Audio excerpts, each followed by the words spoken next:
Assalamualaikum warahmatullahi wabarakatuh. Saya Anissa Delia, peserta Latsar CPNS tahun 2025, Angkatan 1 dari kelompok 2. Pada kesempatan ini, saya akan memaparkan keteladanan seorang tokoh perempuan inspiratif Indonesia, yaitu Najwa Shihab, dalam mencerminkan nilai-nilai dasar ASN berakhlak. Beliau adalah jurnalis, aktivis literasi, sekaligus tokoh publik yang konsisten menyuarakan kepentingan masyarakat dengan akhlak dan integritas. Najwa Shihab lahir pada 16 September 1977.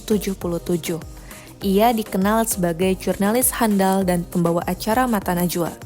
Selain itu, ia juga merupakan pendiri Narasi TV, sebuah platform media independen yang menyuarakan isu-isu publik, pendidikan politik, dan literasi digital.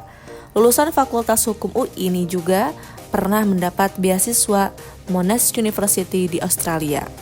Alasan saya memilih tokoh Najwa Shihab karena ia adalah contoh nyata figur publik wanita yang profesional dan berintegritas tinggi. Kiprah dan kontribusinya mencerminkan aktualisasi nilai-nilai berakhlak yang sangat relevan dengan kehidupan ASN, terutama dalam hal keberanian, ketegasan, serta sikap jujur dan bertanggung jawab dalam menjalankan tugas. Berikut nilai-nilai dasar ASN berakhlak yang tercermin dalam diri Najwa Shihab. Berorientasi pelayanan. Najwa menyuarakan kepentingan publik dan memperjuangkan suara rakyat melalui jurnalisme kritis dan independen. Catatan ini untuk para perempuan yang mengambil peran sebagai anak dan atau menantu, istri dan atau ibu, saudara dan atau ipar, tetangga dan warga negara, yang berkarya, yang bekerja di luar rumah, memilih berdaya dengan sukarela sepenuh hatinya. Perempuan yang berkontribusi lewat berbagai bidang dan cara. Sebagian perempuan mengalami hambatan bahkan celaan harian dari lingkungan. Sebagai perempuan, sekedar membuat pilihan saja sudah menantang. Kita kerap didera perasaan bersalah walau memiliki tujuan mulia. Tidak sedikit perempuan yang cemas dengan kemampuannya sendiri.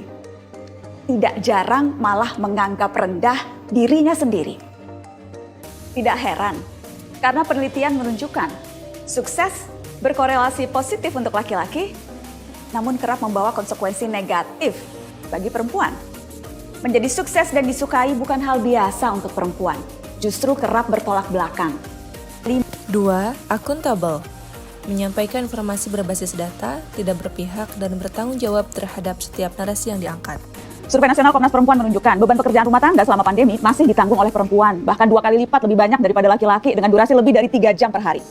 Perempuan harus menjalankan shift kerja kedua di rumah ketika jam kerja profesional mereka selesai.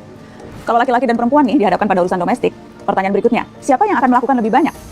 Faktor pertama yang sering menentukan adalah kekuatan finansial, dan rata-rata upah perempuan yang lebih rendah menuntut kaum hawa untuk mengalah. Belum lagi norma sosial, seringkali perempuan dituntut untuk mengambil alih lebih banyak pekerjaan domestik karena dianggap sudah kodratnya.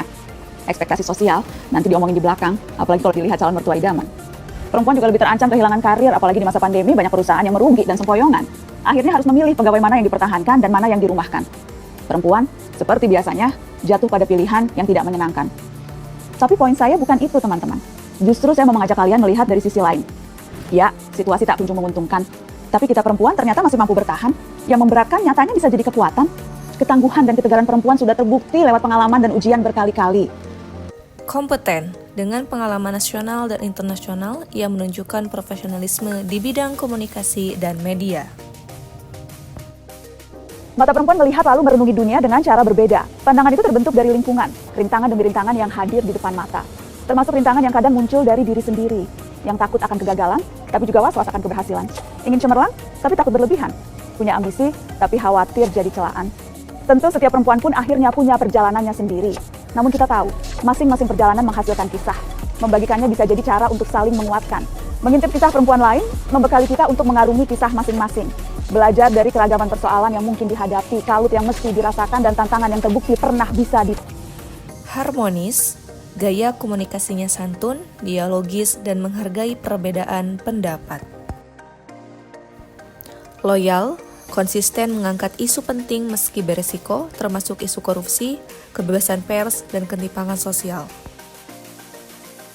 Adaptif, ia berani berinovasi dengan membangun narasi TV sebagai media digital untuk menjangkau generasi muda. Dan yang terakhir, kolaboratif. Najwa menggandeng banyak komunitas dan tokoh untuk mengedukasi publik seperti dalam program Narasi Institute dan Indonesia Memanggil.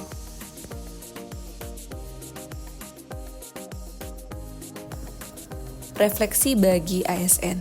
Dari sosok Najwa Shihab, kita belajar bahwa nilai-nilai berakhlak bukan hanya slogan, tetapi harus terwujud dalam tindakan yang nyata. Sebagai ASN, kita bisa meneladani integritasnya dalam bekerja, adaptasinya terhadap teknologi, serta keberaniannya menyampaikan kebenaran. Apapun bidang kerja kita, orientasi terhadap pelayanan publik yang jujur dan berkualitas harus menjadi komitmen. Demikian pemaparan tentang keteladanan tokoh Najwa Shihab dalam mencerminkan nilai-nilai dasar ASN berakhlak.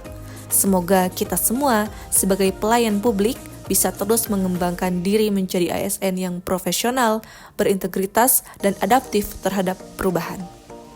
ASN berakhlak, bangga melayani bangsa. Terima kasih. Semoga bermanfaat. Wassalamualaikum warahmatullahi wabarakatuh.